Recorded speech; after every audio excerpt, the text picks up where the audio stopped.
जिस उपचुनाव को बिहार विधानसभा चुनाव 2025 का सेमीफाइनल करार दिया जा रहा था, उस सेमीफाइनल से राष्ट्रीय जनता दल आउट हो गई है और भारतीय जनता पार्टी और जनता दल यूनाइटेड कुल मिलाकर के एनडीए जो है सीधा सीधा फाइनल में प्रवेश कर चुकी है। ये बात हम इसलिए कह रहे हैं क्योंकि बिहार के जिन 4 सीटों पर उपचुनाव हुए थे उन चारों ही सीटों पर एनडीए ने एक दमदार जीत दर्ज की है और उसके साथ ही राष्ट्रीय जनता दल का खाता तक इन विधानसभा के उपचुनावों में नहीं खुला है। और उसके अलावे अगर बात की जाए एक और पार्टी की जिसका नाम जनसुराज है, तो उस पार्टी का भी खाता नहीं खुला है।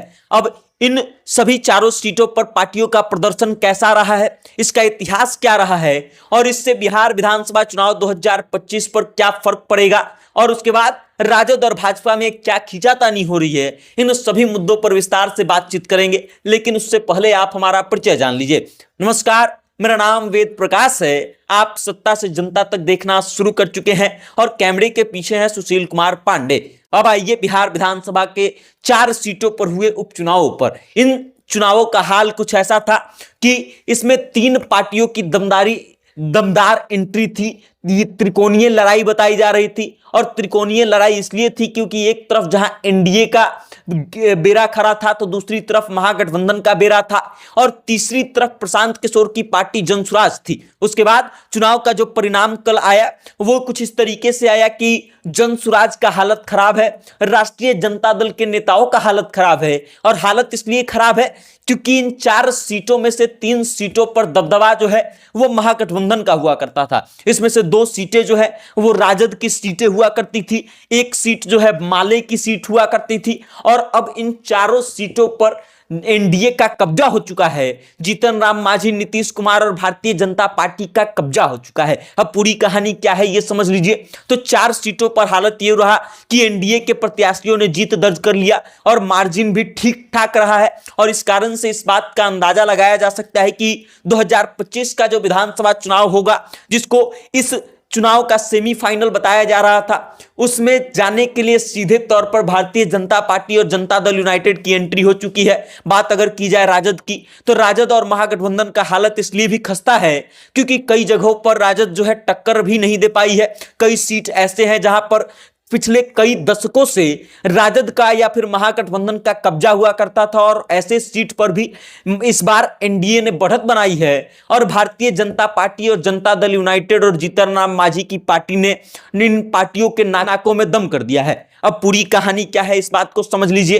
तरारी, बेलागंज, रामगढ़ और इमामगंज ये 4 सीटें थी जहां पर चुनाव हो रहे थे। इन 4 सीटों में से 2 भारतीय जनता पार्टी के खेमे में गई है, 1 जनता दल यूनाइटेड के खेमे में गई है और 1 सीट जो है वो इमामगंज का जीतन राम मांझी के खेमे में गया है। और इसके साथ ही भारतीय जनता पार्टी बिहार विधानसभा में नंबर 1 की पार्टी बन गई है।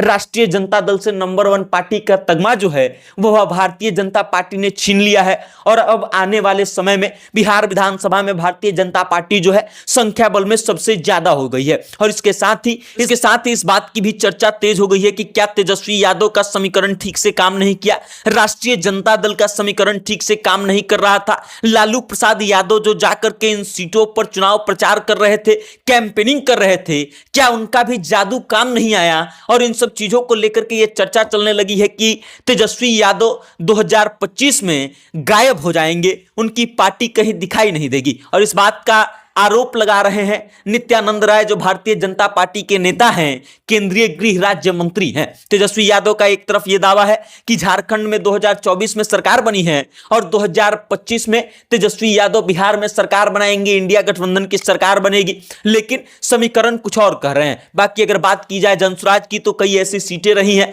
जहां पर जनसुराज का प्रदर्शन काफी अच्छा रहा है। 4 सीटों में से 2 सीटों पर तो ठीक ठाक वोट भी आया है। एक जगह 10.5% से ज्यादा वोट लाए हैं प्रशांत किशोर की पार्टी जनसुराज ने और एक जगह 22% के आसपास वोट आया है। मतलब लगभग एक जगह 37,000 और दूसरी जगह 16,000 के आसपास का वोट इकट्ठा किया है प्रशांत किशोर की पार्टी जनसुराज ने। लेकिन 2 सीटों पर हालत कुछ ज्यादा ठीक नहीं रही है, 4% के आसपास इनका वोट परसेंटेज रहा है और इस कारण से इस बात की चर्चा भी चल रही है कि प्रशांत किशोर जिस दमखम के साथ ये दावा कर रहे थे कि 2025 में वो अकेले अपने दम पर सरकार बनाएंगे और सरकार भी ऐसे वैसे नहीं, अगर 130 सीटें भी आती है तो प्रशांत किशोर इसको अपनी हार मानेंगे। उन दावे को खोखला साबित कर रही है ये चुनाव रिजल्ट। बाकी अब आप इन सब चीजों को लेकर के क्या सोचते हैं और आपको क्या लगता है कि इन दावों में कौन सी पार्टी के लिए बम्पर खुशियां आने वाली है और कौन सी पार्टी के लिए 2025 का विधानसभा चुनाव एक सरदर्द के रूप में आ सकता है? अपनी राय कमेंट करके हम तक भेजिएगा और देखते रहिएगा सत्ता से जनता तक। बहुत बहुत धन्यवाद।